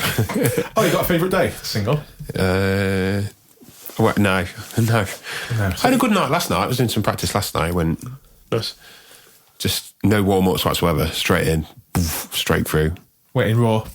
Went in... There we go. Yeah, went in raw. That was the technique used last night. Right. Anyway, let's summarise. Your dream drummer is... My dream drummer is... Oh, wait, I've picked me. Exactly. You have to be the band, so it's you. It's me. You are the dream drummer. Kris Graham Martin, the drummer. Your dream rhythm guitarist is... George Harris. Your dream bass player is Mike Watchhorn. Your dream lead guitarist. Bobby Pook. great name. And your dream. Dream. Where's that voice come from? I don't know. What accent's that? Dream. Your dream vocalist is Will Gardner. Boom. excellent. It is a very special Mangata Fest lineup. Yeah. Indeed. Are you happy with the band? I am, yeah. Do you think they'll get along? I think if I know some of the people in this band, probably not. Well, for example, talking about Will Gardner and Liam Curley, they are in literally two different bands after splitting up in Black Peaks. I could only assume there might have been creative differences or something at the point. Oh, I love it. So maybe they, I don't know, I'm only speculating. Yeah. So, Who's going to cause you the most problems in this band? Because obviously you'll end up being the one organising everything because that is in your nature. I think George Harris. Things could cause some issues. Yeah, well, I mean, if I had to be really cynical, and a lot of the people that make comments to us and similar things is, you've got the whole Nepo baby type thing, Of course, yeah. People would, there is an argument there for people to say, they're over age or, successful because of nepotism. And it's like, well, they're also great musicians and, have put the same amount of time and effort to graft as anyone else. So, but having said that, yeah, if I guess he could potentially be a problem. So We'll soon see. if he's spoiled on, the silverware of Iron Maiden, maybe we'll struggle. Silverware. You never ask a positive question. Gold-plated? I don't know. Gold-plated guitar? Yeah, maybe. It's always negative. What? Like, who would be a problem in the band? It's never... Who do you think would be an absolute dream to work with? Yeah, but for me... I suppose it's not... I enjoy the drama. You enjoy drama. I enjoy the drama. You thrive on it. I thrive on the drama. I love watching the band dismantle. I thrive in the chaos. The first thing I'm Googling after this is seeing what happened between Trivium and Bullet. And seeing if there's any videos. There's definitely loads of videos of people talking about it, I think. Well, I want to see that. I want to see the fight. What you were assuming there's an actual I want to see fight? this as a fight, yeah. I don't think there is. There's a sassy video of the bassist from Trivium calling out Bullet for Valentine. That'll do. That is him on TikTok somewhere. Whether that's even circulating anymore, whether he's been buried it by if the record label's gone, get rid of that now. It's probably gone, hasn't it? You're on tour together. Not for much longer. Play nice. Yeah. You got to name that band. Name your dream band, baby. What are you naming it? What are you calling the band? It's a hard job. Have you got a name? I do have a name. Okay. It's a slight cheeky one from me. So I was going to call it Arcanite Reaper. And that is because it is the name of the first band that I ever played in that did any kind of actual gigging outside of the East Midlands. So yeah, as a tribute to that, and it's an utterly ridiculous name, which I still wince at when I mention it, and it's not been mentioned for a long while. But bring it back. That's it. Literally, a friend of mine sent me a poster from a gig that we played 15 years ago. He'd found his guitar case. Oh wow! And it was. And yeah, he was like, "Oh yeah, check this out." I was like, "Oh yeah, I'll collect Reapers." So I thought, it felt really fitting to pay tribute, I guess, to that. That's awesome. Yeah, wicked. So, I like that name. Yeah, it's catchy. It's like a name of a weapon in World of Warcraft. I've never played World of Warcraft, I'll be honest, but the guys that were with at the time were very keen on it. So, and we really committed to it. Painfully. I spent my teenage years really well. Oh, don't worry. We all did. That's awesome, dude. That's a great band name. Oh, thanks. Isn't it?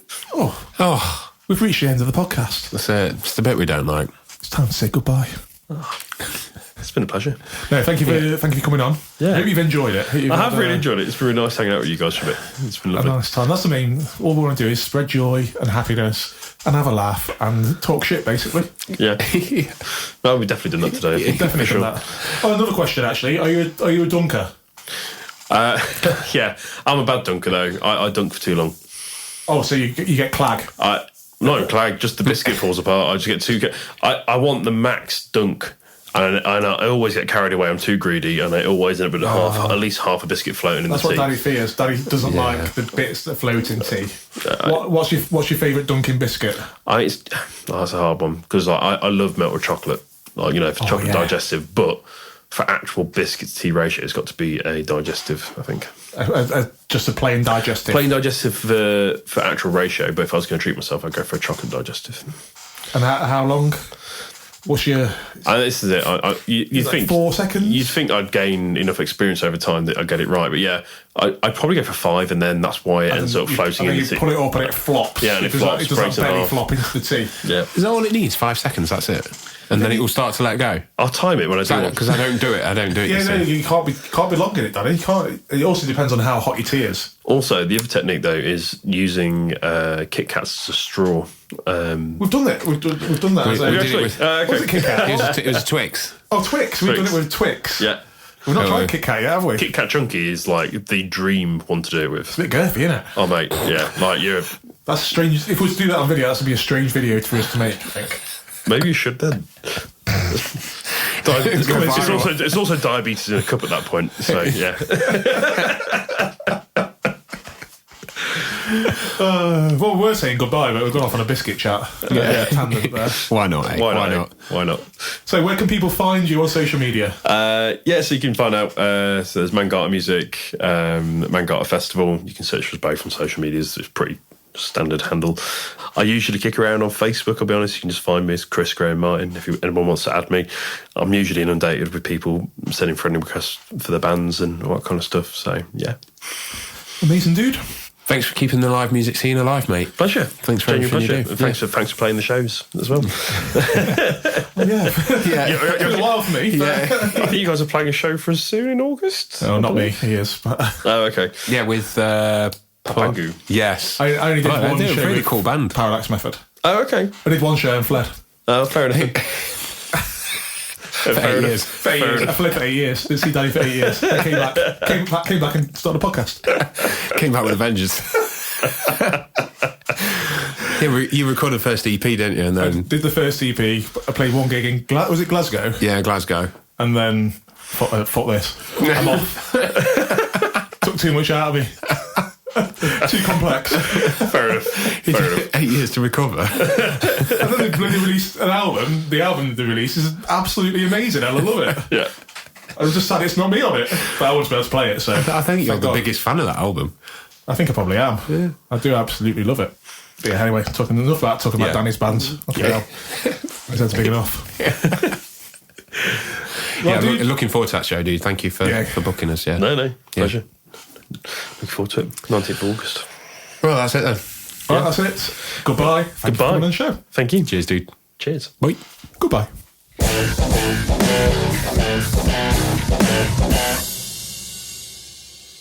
Well, hey. Here he is. We can't start the podcast, Danny, without you saying that. Sorry. Yeah. Welcome back. I got a bit mixed up then, mate. You did, didn't you? All over the place. Welcome back. We've just done the intro. What a great episode. We're doing this outro very soon after the actual interview for a change. Yeah, we don't normally do that, do we? No, we normally leave it about 6 weeks. Nice to have another guest on, yeah. Nice to have another guest on, Dan, that isn't...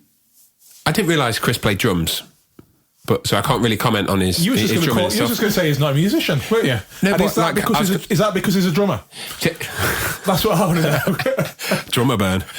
But primarily I know him as like the local promoter that's booked on, he's had a successful career building these festivals and things. So over many, many years now. Many years. We've known him a long time, haven't we, Dan? We had a little reminisce, haven't we, Danny? We have. We've actually got the Macmillan Fest 2013 poster. And that was on the screen. That was our prime Emperor Chung year, wasn't it? Yeah, that was when Emperor Chung were in their prime. Just the 1 year. I think we'd played Download. Here we go. Cue the card. Download card.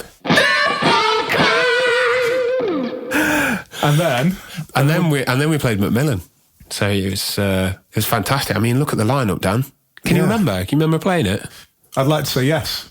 I can't remember at all now. I genuinely think this gig stands out to me as like as enjoyable as playing Download. I can't say I have no recollection, but I have very minimal recollection. It was absolutely rammed.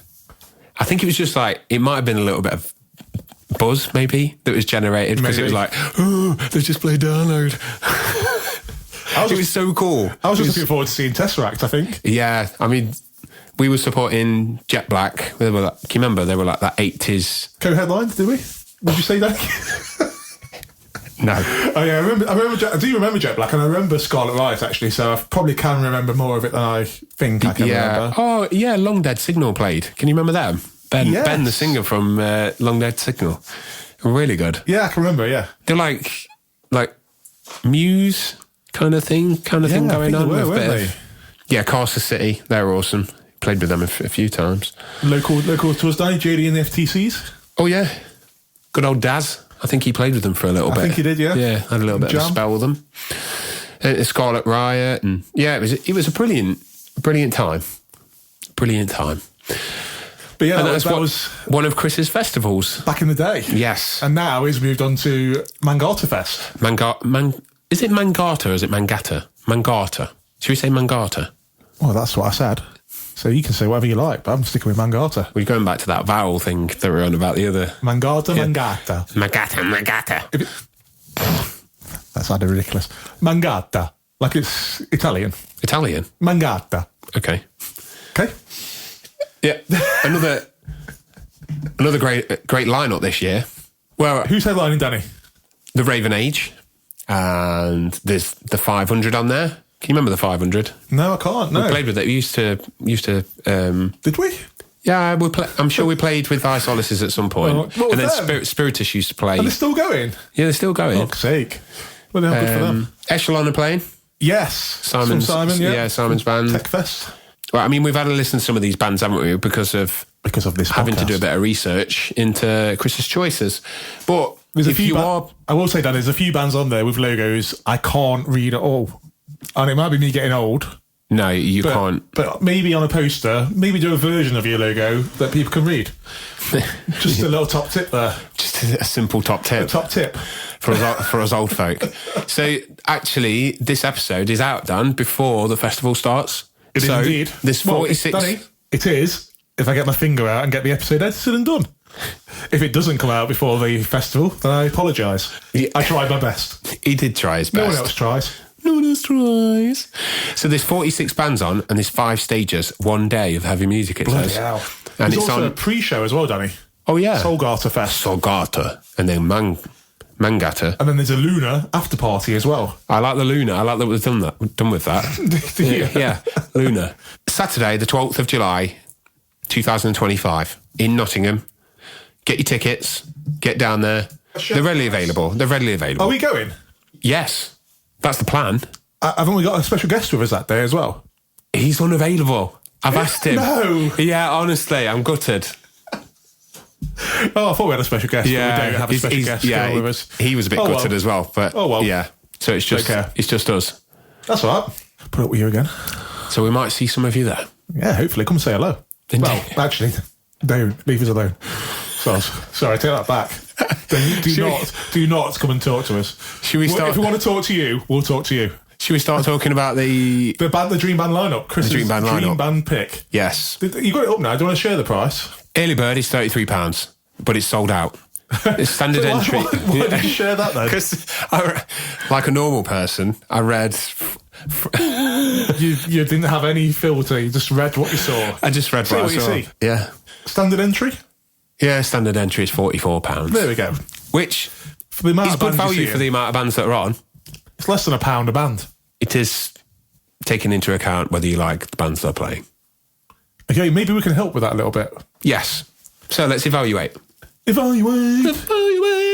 So first up, Danny, who did Kris pick as his dream drummer? He picked himself. He picked himself because we didn't know he was a drummer, but he is. He is. He's a dark horse. And he mentioned that kind of go and play night, didn't he, at Billy Bootleggers? Which we are going to go down and attend, aren't we, Dan? So. We are. We're going to have a little jam at some point. I mean, is that like the first time for you for a while? What, on stage? Being on stage. I'm scared. My fingers aren't working. In fact, we're playing there with Parallax. in August. I won't be playing that gig. I'm hoping you'll be there will representing it in your... of course, I'm your biggest fan. You are only fan. Do you do requests? You play one of the EP songs for me? Oh, we're only playing stuff off the album. Oh, here we go. Yeah, we're only... I'm not bothered then. I don't want to hear the stuff that I played. He's just going to kick Ben off stage and play Honey Eyes from the Squid. I won't be able to play it. Just the main riff and then dive off. I still won't be able to play it. And I'm not going to commit to learning it either. Got too much editing to do. Yeah, I know it is your riff from Algorithm. Which one? Dunk, dunk, dunk. Just open E. Open and muted E. There we go. Sometimes a popped higher E. No, I think you did the next one actually. You did loads of riffs on that EP. You know the one that goes. I'm glad you can remember. I can't remember having any input into any of that, Danny. I'm glad it's memorable. It is. It's great songs, but I can't remember writing any of it. Anyway, we're talking about Kris. He's worked with Macmillan, Mangata, Mangata Music. It's a legend of the Nottingham promotion scene. He is really. He is, and he runs his own management side as well with Mangata Music. Indeed. You got a gig through Mangata, haven't you? Yes, with the Papalopadom. Is it Papalopadom? Papapapapom. Papalolabum. Palaladadum. You can have Palakadadakadum. You can have loads to edit. Shalabadadum. Papadom. I think it's Papapapadom, isn't it? Papu Papu. Papu Papu Dem. Papu Papu Gom. Gola Papadom. Papu Papu. The Brazilian, anyway. So make up your own little Brazilian words for beef stew. And that's what you'll get. I mean, you could Google slower, Danny, if you wanted to. Surely you know the band you're playing with. Papangu. You was very close. I was very close at several points there. That's going to need a little bit of trimming down because that was painful. We'll keep that. Can't wait to hear it. Well, and they're from Brazil. They're from Brazil. They're coming all the way to Nottingham to play on a Tuesday night. With you. Yeah. Times are hard. Yeah, they must be. They seem really cool. They're a great band as well. What day is that? That? Oh no. Fuck's sake, Dan. As always, Danny, you are the worst ever at promoting yourself and your projects. Right, it's here. Go on then. August Yeah? the 19th at Billy's. Is that your birthday? No. You're winding me up now, aren't you? Yep. I love Billy Bootleggers, though. It's one of my favourite venues in Nottingham. Yeah, it's Get awesome. yourself down there. It's a dive bar, but it's amazing. Yeah. And if you are drinking, I do recommend the picklebackers, the little pickle shots with you get a little shot of alcohol, a shot of pickle juice. Boom, boom. Ooh, heartburn galore. There you go. Sounds enjoyable. So, yeah, we've got drums sorted then. Drums are sorted. It's Kris. Right, bass. Bass is Mike Watchhorn from Esoterica. You know what? I really enjoyed this band. Yeah. And I will say, already, it's one of my favourites of his entire picks. Should we talk about the couple of tracks, Dan, that we listened to? So we started out listening to Paper Skull, didn't we? And what vibe did you get from that? I got like an 80s vibe, so I imagined it to be like in Stranger Things. I could imagine it being played in that TV That very series. well-known 80s TV show. Well, it's 80s themed. You know. You always buy. What 80s program would you say? I reckon it's like an 80s, like a cheesy 80s Murder mystery. murder film, or like a RoboCop type film. You know, like the streets of New York, there's crime happening. Okay. There's like the steam coming out the vents and stuff. What, like what's that? Big Trouble in Little China. That kind of vibe, yeah. And then, the ambience kicks in. And or a bit creepy. You really. said a lot. It's very atmospheric. I did. And the I other did thing say you that. said, Yeah. because I wanted your bass input, and you said blends well with the keys. That was your technical assessment of the bass playing. Would you like to expand? No, I just felt like we that both discussed that. And we both said that there's a lot of effects on the bass. Probably it's quite thick. It is very thick and fuzzy. So because we wanted to hear what the bass was playing a bit more, we decided to choose a different track, which is one that Kris recommended, and it's called In Dreams. Not to be confused with the Roy Orbison song. With the big O. It was atmospheric and moody. It was atmospheric and moody, and there's a couple of nice little bass fills in there as well at the end of each run. I thought it was very fuzz heavy, and I think either Chris, it might be in my mind that Chris said it, but there was like an octave effect on.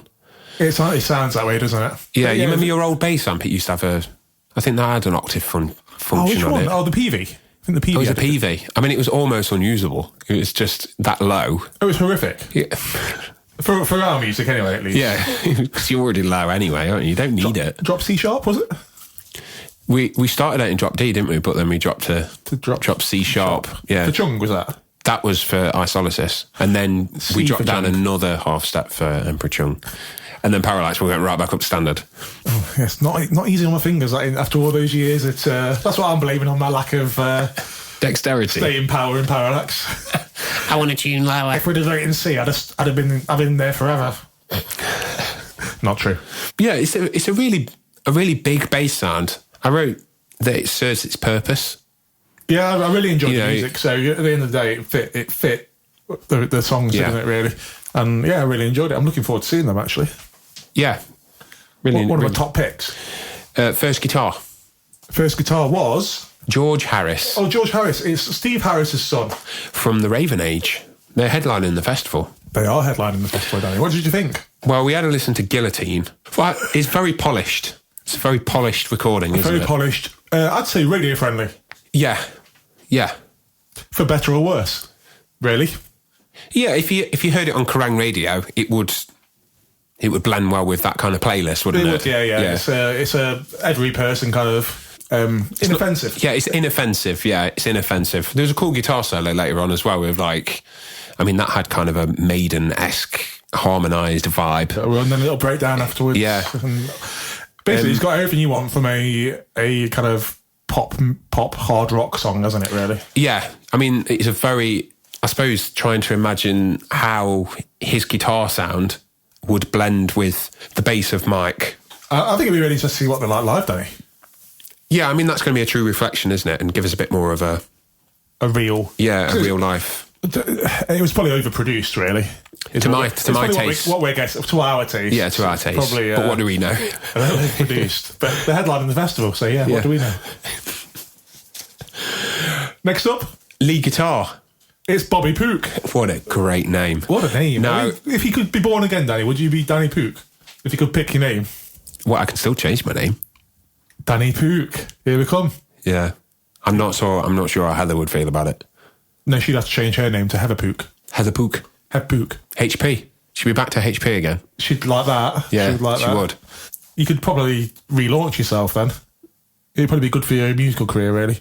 Leave the Danny Beardsley stuff behind. Well, and completely change my style and sound. Shave your head. Change everything about me, I might be okay. Completely change everything, and then people might be able to dance to your music. That's what I'm saying.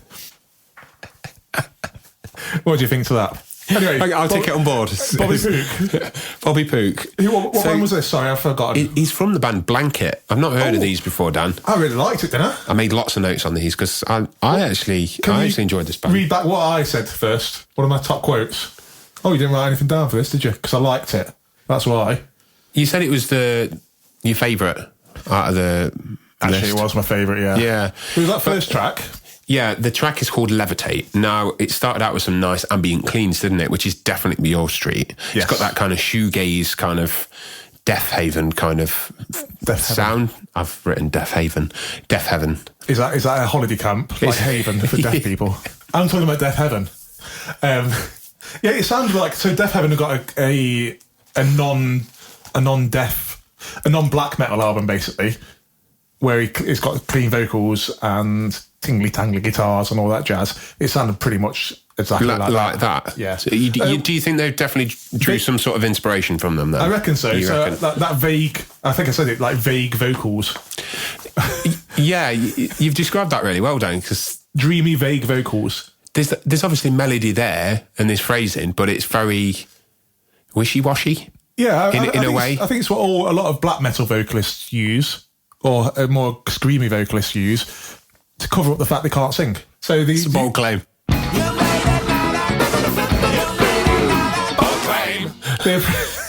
they approach that kind of vague vocal kind of sound. It's not dissing it at all. Like, I like it. So. Yeah, I know you like it. Yeah, because I wrote that. The tremolo picking kind of leads. It sounded that way anyway, didn't it? Yeah, It might have been delay, but yeah, I mean, there's probably some delay and kind of tremolo picking in there. But it's got that kind of elements of post rock influence. Definitely, yeah. That's why I liked it. Which is what you like. And then we listened to another track called Romance. I made us go back things because I was like, I'm sure these would be heavier. Yeah, I could tell there was going to be heavier in their previous albums. big riffs, wasn't it? I loved it again. Yeah. What Deftones vibes? Deftones. I wrote Contortionist.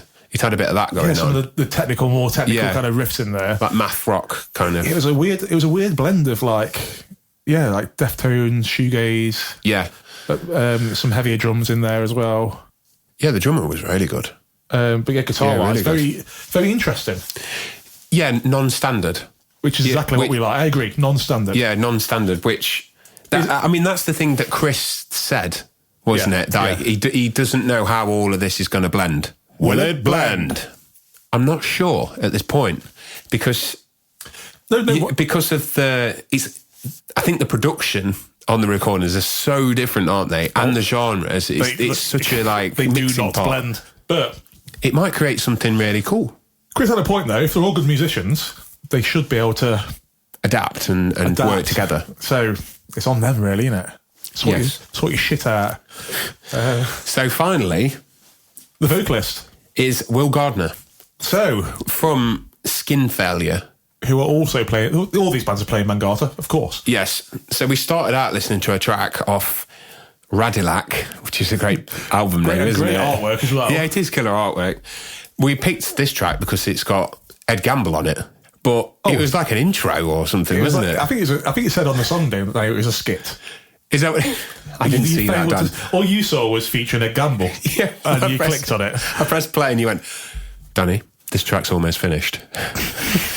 After about 10 seconds. Yeah. So we put on a track that Kris recommended. Yes. Meat Pond. A great song title. It's very chunky. It is. Quite overwhelming from a production standpoint, again. Yeah, quite wall of soundy. Yeah, Mastodon vibes. Yeah, less melody in there, I would say. Not to my general taste, if I'm honest. There it is. But what do you think? It's that blanket statement that you throw over. Yeah, but I don't want to be horrible, that's why. Yeah, but that's... It's not about being... You're not being disrespectful, you're just sharing your... My opinion. Taste. Yeah. My taste. It's not to my taste. You can still assess something and say whether something... I like some right shit. And I know that people like a lot of the stuff that I like. Yeah, but it's not shit, is it? No, but even stuff... Yeah, but it could be to... You mean, if someone doesn't like something, they could go, oh, this is shit. But it doesn't mean it's shit. No, of course it That's doesn't. what I'm saying. It's like, it's all subjective. It's all subjective. So everything we we're disagree saying... quite a bit on some music, don't we? Yeah. We do. But we like talking about it, don't we? Of course we do. That's the whole point of this. Yeah. So not quite to my... I think it was like Mastodon, but without the good melody bits. Yeah, because Mastodon is like... It's absolutely caked in melody. Well, that's what I listen to Mastodon for. I love the chunky guitars, but then it's kind of... It's doused in melody. It's highlighted by the melody, isn't it? Yeah. Even though, let's face it, the vocal is enhanced significantly on recordings, isn't it? Based on when we've seen them live. Apart from the drummer, they're all shit vocalists. But you know something? I watched a video of them live, Dan. With Nick Johnson on guitar. Oh, a new one then? Yeah. And Troy's voice is loads better. And the bass player? The bass player, yeah. Every comment in there is like either... There was like 3 different comments. It was either, it's great to see Nick playing, it looks weird having a Strat on stage, and Troy's voice is loads better. I mean, he's had 25 years to practice. Yeah, I mean, it's not easy stuff, is it, to do? So finally, unlike the Lars Ulrichs of these worlds, some people do get better with the instrument as they go on. There he is again. So, but there is a high point to this. So I'm not... vocals-wise, again, it wasn't to my taste. That track wasn't. But we listened to some Black Peaks. Yeah, I'm surprised you've not heard this song before. I don't think I had, no, but I really enjoyed it. What song was it? So, the song's called Glass Built Castles, and I'm going to give a shout out to Dallas Dean. Because friend of the pod. She tried to get me into Black Peaks years ago. Okay. And she shared this story of when she was being interviewed. Got no recollection. I was like, oh yeah, it's not really for me. And then ended up seeing them live, Rock City somewhere. I don't know if they were playing with Carnival or something like that. Really? Anyway, saw them and I walked away like a changed man. A changed man. There's a bold claim. But his vocal, it's a shame because you don't get to hear that vocal performance in what we've heard in Skin Failure. Because it's amazing. It's a great performer. His ability, Will Gardner's vocal ability is superb. There's a quote for the magazine superb cover. Yeah, you know the way that he like transitions between the soft head voice, it's really delicate, and then he's got like this grit and then the aggressive screams, and then actually his composition from like, it's the vocal phrasing for me that I really enjoy. Yeah, how he leaves the space there. It's very good. I really enjoyed it. Yeah. I was surprised, and he's got a ridiculous moustache. I think you'll like that album, mate. I really do think you'll like that album if you've not listened to it. He's got a really strong moustache. It's very strong. It's powerful. So that's where the power comes from. What did Chris name his band? So Chris picked Arcanite Reaper as his band name. It's quite a cool band name, Dan. And that was his... for this like kind of lineup. It is, and I think he said it was his first band's name, wasn't it? Yeah, so it's nice. It ties back, doesn't it? But this time, it's his dream band lineup. Yeah, exactly. Mangata Fest style. Dan, would you go and see this band?